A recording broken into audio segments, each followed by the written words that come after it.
It was supposed to be a moment of unity. But what happened on that stage would divide an entire nation. Barron Trump wasn't there for politics. He'd been invited to deliver a brief, pre-approved speech at a prestigious liberal arts university's graduation ceremony, one that prided itself on inclusion, diversity, and free thought. He had hesitated to accept the invitation at first. Not because he was afraid, but because he knew what his name carried in certain places. But the idea of standing before a generation of new thinkers, bridging the gap, finding common ground, that had felt worth it, so he had said yes. Dressed sharply in a navy suit, Barron stepped onto the open-air stage just as the sun broke through the clouds. The crowd of graduates and families watched curiously, some with interest, some with clear judgment already written across their faces. He began simply. "I'm not here as a politician's son," he said. "I'm here as a young man who grew up watching the country struggle with its own identity, and who still believes we can come together." His voice was calm, his words were measured, and for a brief moment you could feel the audience actually listening. But then he said it. "I want to thank my parents, my mother and father, for teaching me about strength, faith, and responsibility." That was all, just those words. And yet, in the crowd, something shifted. A rustling in the faculty row, a whisper among a few students, and then a man stood up, late 50s, tweed jacket, name tag that read Dr. Felix Monroe, Department of Gender and Cultural Theory. His voice rang out sharply, cutting through the applause. "Excuse me. I'm sorry, but we can't continue this platforming of outdated, exclusionary language on this stage." The crowd went quiet. Barron turned slightly toward the professor, confused. Dr. Monroe stepped forward, eyes narrowed. "You were asked to follow inclusive speech guidelines. That includes the use of gender-neutral acknowledgments. Parents, not mother and father, you chose not to comply." Gasps, shuffling in the seats. A student near the front began recording on her phone. Barron stood motionless for a moment, absorbing the moment. And then, he took one slow breath and looked back out into the crowd. Dr. Monroe didn't sit down. Instead, he stepped closer to the stage, raising his voice so that every word echoed through the speakers. "This university gave you a chance," he said, pointing directly at Barron. "A chance to speak, despite who your father is, despite what your family has done to divide this country." Barron's eyes narrowed slightly, but he didn't move. The professor continued, now pacing just below the stage. "Your father led a movement built on fear and hate. And now you come here, cloaked in a suit and politeness, acting like you're different, like you're somehow above it." Several students began nodding. Others looked shocked, frozen in place. A few phones were raised. Monroe turned toward the audience. "Let me ask you all something. Are we really going to let this privileged heir to a legacy of bigotry stand here and lecture us about unity?" There were murmurs of agreement, some scattered applause. Barron stood still, hands clasped calmly in front of him. But Monroe wasn't finished. "You want to talk about strength and responsibility?" He sneered. "Where was that when your father mocked war heroes? When he tried to overturn an election? When he catered to the most extreme parts of this country?" Gasps again. Now even some of the faculty looked uncomfortable. But Monroe doubled down. "You can take your speech," he said, his voice rising with every word, "and deliver it somewhere people still think mother and father are more important than human dignity. But here we expect better." He turned to the event organizers near the edge of the stage and said, loud and clear, "End this now. He should not be allowed to continue." Silence. The entire courtyard seemed to stop breathing. All eyes turned to Barron, who hadn't moved a muscle. Barron slowly stepped forward to the edge of the stage. He didn't raise his voice. He didn't match the professor's anger. Instead, he spoke with the kind of quiet strength that makes an entire room lean in. "You asked where my father was when people disagreed with him," Barron said. He was standing exactly where I am now, being shouted at by people who demand tolerance, but can't show any themselves. A quiet ripple moved through the crowd. Barron continued. You claim to fight for dignity, but you just tried to humiliate someone's child because of the man who raised him. His gaze stayed fixed on Monroe. You call that progress? Monroe scoffed, visibly shaking his head. Barron didn't flinch. I spoke about my parents because I still believe family matters. I used words like mother and father because not everyone needs to erase what's true to make someone else feel seen. A mix of murmurs, whispers, and nervous shifting flowed through the audience like a wave. You say I shouldn't be allowed to speak, Barron said, but you just proved why I have to. He paused only for a second. Because if a name, or a word, or a quiet sentence is enough to threaten you, then maybe what you're protecting isn't inclusion, it's control. Now the courtyard was dead silent. The faculty, the graduates, even the ones who had clapped earlier. No one moved. And Monroe? He just stood there, jaw clenched, fists balled at his sides, searching for his next line. But Barron wasn't done. I knew what might happen when I came here, Barron said, his voice steady. I knew my last name would be a problem before I ever opened my mouth. And I knew that no matter what I said, some of you had already decided who I am. He turned his head slightly, glancing across the sea of graduates. You talk about safe spaces, but what about a space that's safe for honesty? You ask for dialogue, but only if it fits your script. Then he looked back at Monroe, and let's be clear. This isn't about pronouns. This is about power. A student in the front row lowered her phone slowly. The crowd didn't make a sound. This isn't about mother and father, Barron continued. It's about the fear that someone might speak truth without your permission. You dress it up in academic language and moral outrage, but underneath, it's still censorship. Monroe's face had gone red. He stepped toward the stage again, but Barron didn't stop. My father isn't perfect. Neither am I, but at least we say what we believe. And whether you like it or not, millions of Americans feel exactly the way I do. A few quiet claps broke out in the back. You can try to cancel me. You can shout, you can walk out, but I'm still here. And I'm not leaving. Now several more students applauded, tentatively, nervously, but enough to be noticed. Barron looked down briefly, as if gathering something from within. Then he raised his eyes again and said calmly, So, what now? Dr. Monroe's jaw tensed. He glanced toward the chancellor, then to the crowd, then back to Barron. There was a flicker of something in his eyes. Was it fear? Loss of control? But he wasn't done yet. He stepped up to the foot of the stage and raised a hand, commanding attention once more. This isn't a debate, Mr. Trump, he snapped. This is a graduation. These students earned a space free of propaganda, not a platform for nationalist talking points wrapped in pretty language.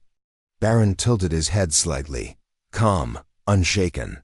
But Monroe was already turning to the crowd, trying to shift the momentum. This isn't about censorship, it's about standards, he said. Do we really want to applaud someone who defends a family that encouraged insurrection? Who mocks minorities? Who politicizes everything, even love? Now the crowd stirred again, but differently this time. Some students nodded, others frowned. A few whispered nervously. And then, from the middle rows, a graduate stood up. Excuse me, the young man said, raising his voice, but isn't this supposed to be about diversity of thought? Monroe's eyes snapped to him. The student continued. I don't like his family. I didn't vote for them. But if we silence someone just because of their last name, how are we any better? There was a soft wave of reaction, students shifting in their chairs, some whispering, some clapping. Another student stood. Then another. He didn't attack anyone, a young woman said. He said thank you to his parents. Monroe raised both hands, visibly frustrated. This isn't about manners. It's about responsibility. He refused to use inclusive language. But isn't forcing people to use your words also a form of control? Another student asked. Now the air had changed. What had started as a lecture had turned into a discussion, and Monroe didn't like that. He had lost the room. Barron watched quietly, saying nothing for the moment. He didn't need to. His restraint was speaking louder than Monroe's outrage. And then, from the side of the stage, the event coordinator, a woman in her 40s with a clipboard and a frozen smile, walked briskly toward the podium. She leaned into the mic. "We're going to take a short pause," she said with forced calm. "Please remain seated while we address this disruption." A few groans, some applause, some confusion. Barron watched quietly, saying nothing for the moment. He didn't need to. His restraint was speaking louder than Monroe's outrage. And then, from the side of the stage, the event coordinator, a woman in her 40s with a clipboard and a frozen smile, walked briskly toward the podium. She leaned into the mic. "We're going to take a short pause," she said with forced calm. "Please remain seated while we address this disruption." A few groans, some applause, some confusion. But as she reached to cut Barron's mic, he gently stepped back from it, turned to her, and said softly, "No need, I'll wait right here." And then he sat down on the edge of the stage, facing the crowd, silent, composed, eyes steady. Behind the stage, tension coiled like a wire stretched to its breaking point. Dr. Monroe moved quickly, gesturing toward a group of faculty members near the media tent. His voice wasn't on the mic anymore, but his body language said everything. He wanted Barron removed, now. The event coordinator followed him, speaking in hushed, panicked tones. Camera crews glanced at each other. Local news reporters began texting furiously. One whispered to her cameraman, "Are we rolling? Get this." Meanwhile, Barron sat motionless on the edge of the stage. Not posing, not performing, just waiting. A few students were whispering among themselves. One girl in a rainbow stole said, "I don't agree with him, but this is getting ridiculous." Her friend nodded, nervously looking at the chancellor, who stood just off to the side, hands clasped, jaw tight, unsure what to do. And then, out of nowhere, a student near the back stood up and shouted, "Let him finish." All heads turned.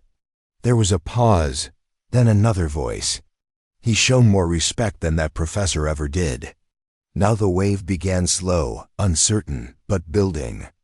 Clapping, another student standing, then 3, then 8. Within moments, dozens of graduates were on their feet, clapping not all, but enough to fill the courtyard with sound. Dr. Monroe turned back toward the stage, face flushed, eyes burning. He shouted, "You're clapping for privilege, for ignorance." But his voice was drowned out. Barron stood slowly, calm, deliberate. He didn't raise his hand, didn't ask for silence. But the crowd quieted anyway. "I didn't come here to start a fight," he said. "I came here to speak. But maybe this fight was already waiting for me." He looked directly at Monroe.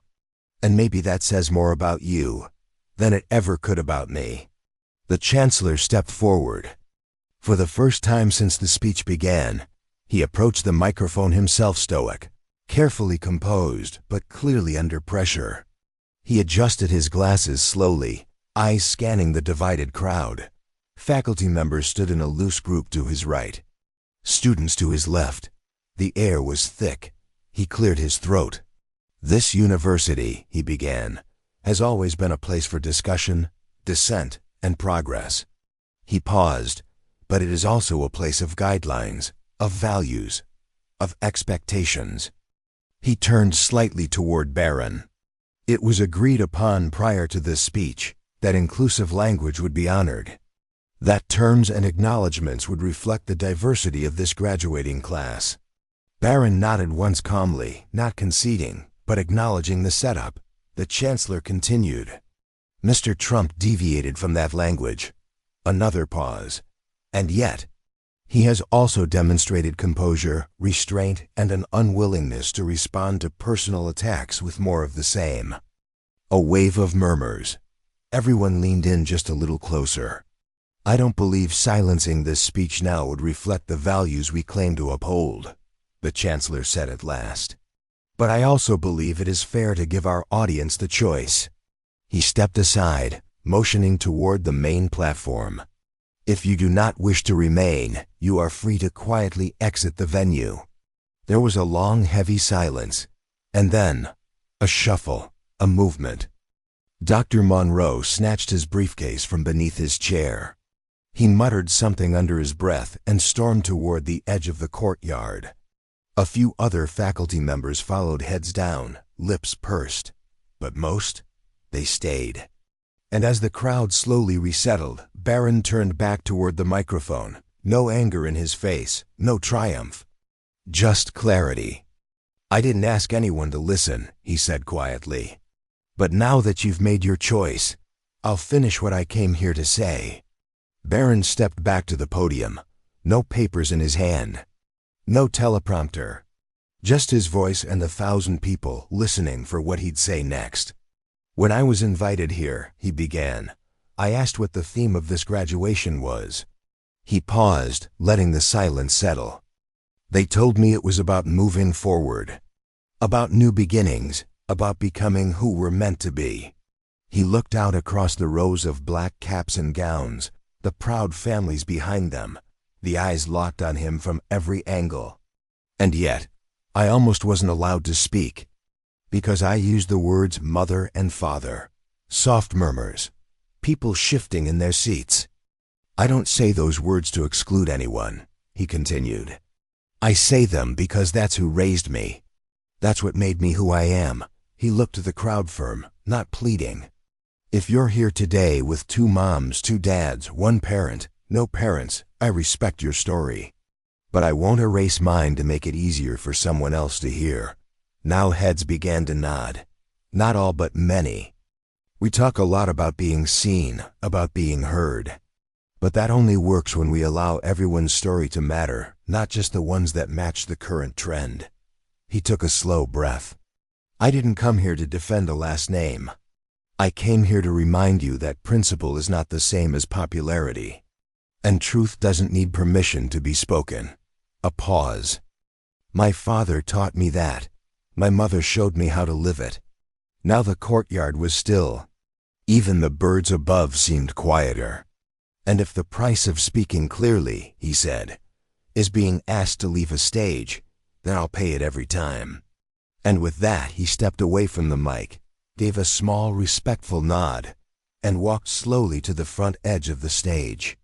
He didn't look for applause, but it came anyway. Scattered at first, then stronger, then louder. The applause started like rain, sporadic, scattered, unsure ... but it spread. Row by row, student by student, the courtyard rose to its feet.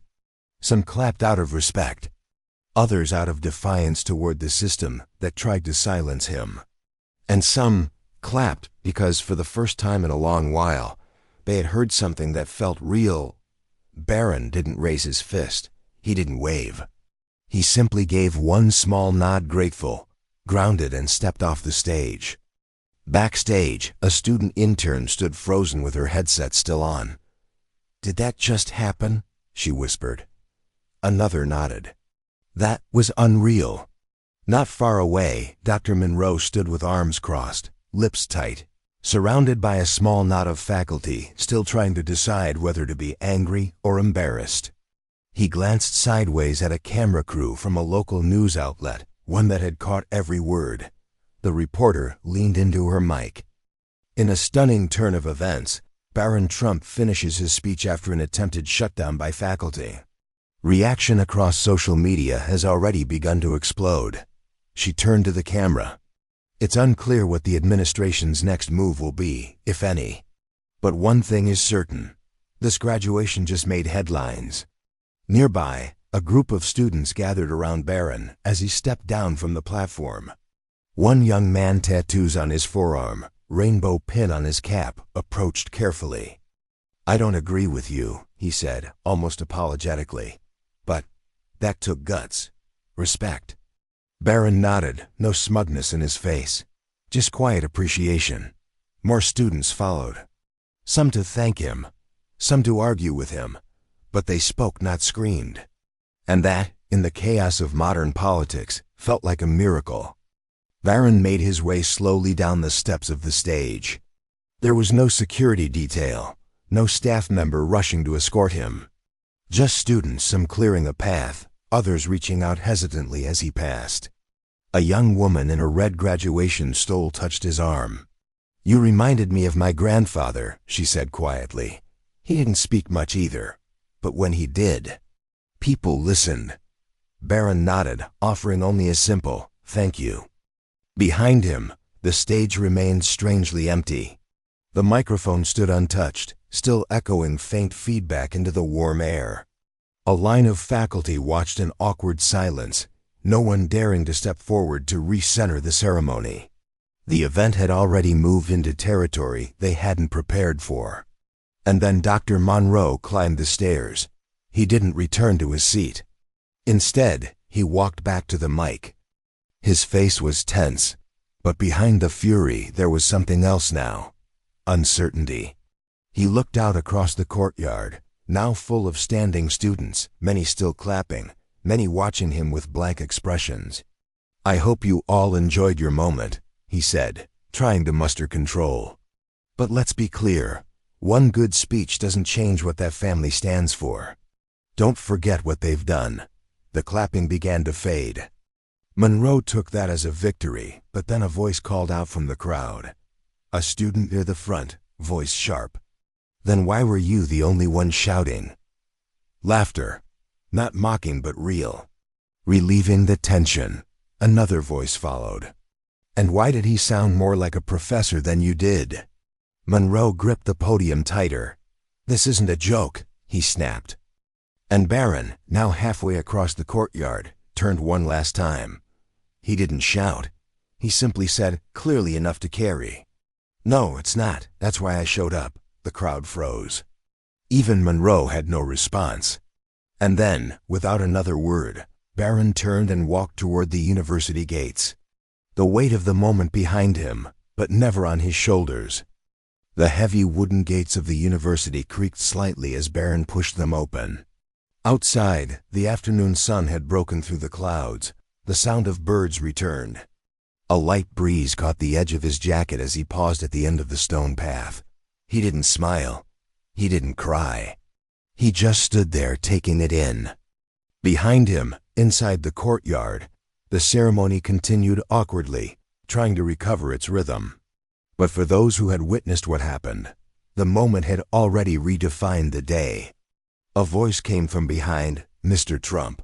Barron turned. It was the university chancellor, still composed, but clearly affected. He stepped closer, then hesitated. "I didn't agree with everything you said," the chancellor admitted. "But you spoke without hate. And that matters more than most people realize." Barron nodded. "That's all I ever wanted." They shook hands, no cameras, no fanfare. And as Barron turned to leave, a group of students watching from the gates began to clap slowly, but with conviction. Some were liberals, some conservatives. But for one rare moment, it didn't matter, because one young man had stood alone and reminded everyone that courage isn't always loud. Sometimes it just doesn't back down. If this story moved you, if it reminded you of the values that still matter, then this is the place for you. We bring you stories others are too afraid to tell.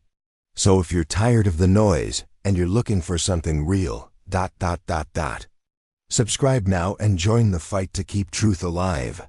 Thanks for watching.